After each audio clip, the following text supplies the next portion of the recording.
उत्तर प्रदेश से एक बड़ी खबर। यूपी के मंत्री संजय निषाद का विवादित बयान, मंदिरों के पास से मस्जिदें हटानी चाहिए, ये उन्होंने कहा है। साथ ही आतंकियों का मस्जिद मदरसों से सीधा कनेक्शन है। हाथी साइकिल की सरकारें पौवा पिलाकर वोट लेती थी। निषाद पार्टी के अध्यक्ष हैं संजय निषाद और उन्होंने ये विवादित बयान दिया है जिसमें वो कहते हैं कि मंदिरों के पास से जितनी मस्जिदें हैं हटा देनी चाहिए। आतंकियों का मस्जिद और मदरसों से सीधा कनेक्शन भी उन्होंने बताया है और वो यहीं नहीं रुके। उन्होंने ये भी कहा कि हाथी और साइकिल की सरकारें पौवा पिलाकर वोट लेती थी। सीधे सीधे मायावती और अखिलेश यादव पर निशाना साधा। निश्चित रूप से जैसे दूसरे देशों में, मैं दुबई में गया था, सड़क पर मस्जिद है, बन के हट हो जाता है, कहीं ज़्यादा कोई मस्जिद नहीं है, वहाँ पूजा पाठ के लिए है। आज भारत में मैंने देखा है कि यहाँ किस तरीके से धार्मिक उन्माद है। सारे मस्जिदों को मैं तो चाहूँगा कि उन लोगों ने स्वतः जिस तरीके से राम मंदिर से हट गया। लोन देने वाले आपकी मदद नहीं करते, वो लाभ कमाने के लिए देते हैं। तो कौन अच्छा है और कौन बुरा है जानना चाहते हैं तो फ्रीडम ऐप को अभी डाउनलोड कीजिए। और राम मंदिर आराम से बन रहा है और मस्जिद अलग से बने, वैसे हर मंदिरों के बगल से मस्जिद हट जाना चाहिए और दूसरे जगह बन जाए धार्मिक पूजा। भारत का संस्कृत है तो हमें हटने की नहीं, बल्कि जो दूसरे भारतीय जो संस्कृत है वो अगर धार्मिक पूजा करना चाहते तो हृदय स्वागत है और कहीं बनाकर आराम से पूजा कर सकते।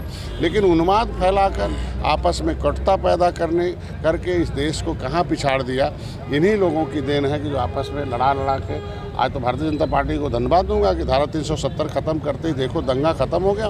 कौन मरता था, कहाँ दंगा करते थे, कौन करते थे, आज वो कहाँ गए हैं। इसके मतलब यही जो विपक्ष हंगामा कर रहा है वही उन लोगों से दंगे कराते थे, वही उन लोगों से उन्माद फैलाते थे। आज के दिन में मैं धन्यवाद दूंगा मोदी जी, योगी जी को। सच्चर कमेटी की रिपोर्ट कहती है सबसे ज़्यादा गरीब मुसलमानों में है, तो इसका मतलब गरीब कौन बनाए, यही दाढ़ी वाले बनाए।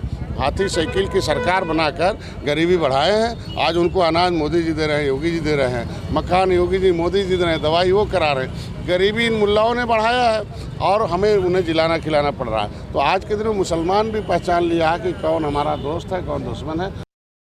यूपी सरकार में मंत्री हैं संजय निषाद और इसी पर ज्यादा जानकारी के साथ हमारी सहयोगी प्रीति श्रीवास्तव हमारे साथ जुड़ गई हैं। प्रीति, यूपी सरकार में मंत्री संजय निषाद का पूरा बयान हमने सुना, आखिर उनसे ऐसा क्या पूछा गया कि बोलते बोलते इतना कुछ बोल गए?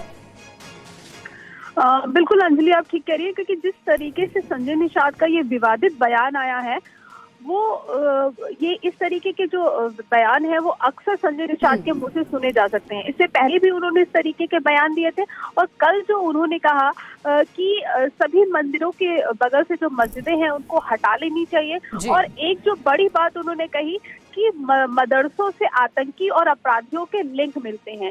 तो ये सारी जो चीजें हैं ये कहीं ना कहीं धार्मिक सौहार्द को बिगाड़ने का काम कर सकती हैं, क्योंकि इस तरीके के जो बयान है वो बिल्कुल भी नहीं आने चाहिए। और साथ ही जो संजय निषाद हैं वो यूपी सरकार में मंत्री भी हैं, एक महत्वपूर्ण पद पर है और उनकी बातों को लोग सुनते हैं तो उस पर एक्शन भी होता है। तो इस तरीके का अगर एक मंत्री बयान देता है तो ये बहुत ही शर्म की बात है, क्योंकि जहाँ तक मंदिर और मदरसों की बात है तो अपने यहाँ भारत में गंगा जमुना तहजीब की बात हम लोग करते हैं, ना कि इस तरीके की धार्मिक सौहार्द को बिगाड़ने वाली बातें की जाती हैं।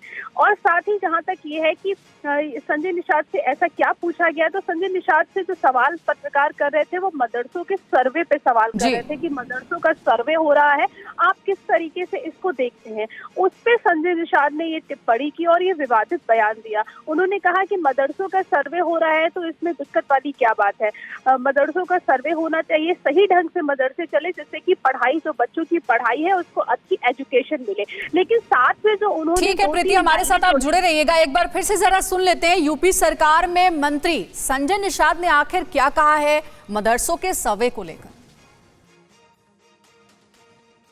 निश्चित रूप से जैसे दूसरे देशों में, मैं दुबई में गया था, सड़क पर मस्जिद है, बन के हट हो जाता है, कहीं ज़्यादा कोई मस्जिद नहीं है, वहाँ पूजा पाठ के लिए है। आज भारत में मैंने देखा है कि यहाँ किस तरीके से धार्मिक उन्माद है। सारे मस्जिदों को मैं तो चाहूँगा कि उन लोगों ने स्वतः, जिस तरीके से राम मंदिर से हट गया और राम मंदिर आराम से बन रहा और मस्जिद अलग से बने, वैसे हर मंदिरों के बगल से मस्जिद हट जाना चाहिए और दूसरे जगह बन जाए धार्मिक पूजा। भारत का संस्कृत है तो हमें हटने की नहीं, बल्कि जो दूसरे भारतीय जो संस्कृत है वो अगर धार्मिक पूजा करना चाहते तो हृदय स्वागत है और कहीं बनाकर आराम से पूजा कर सकते।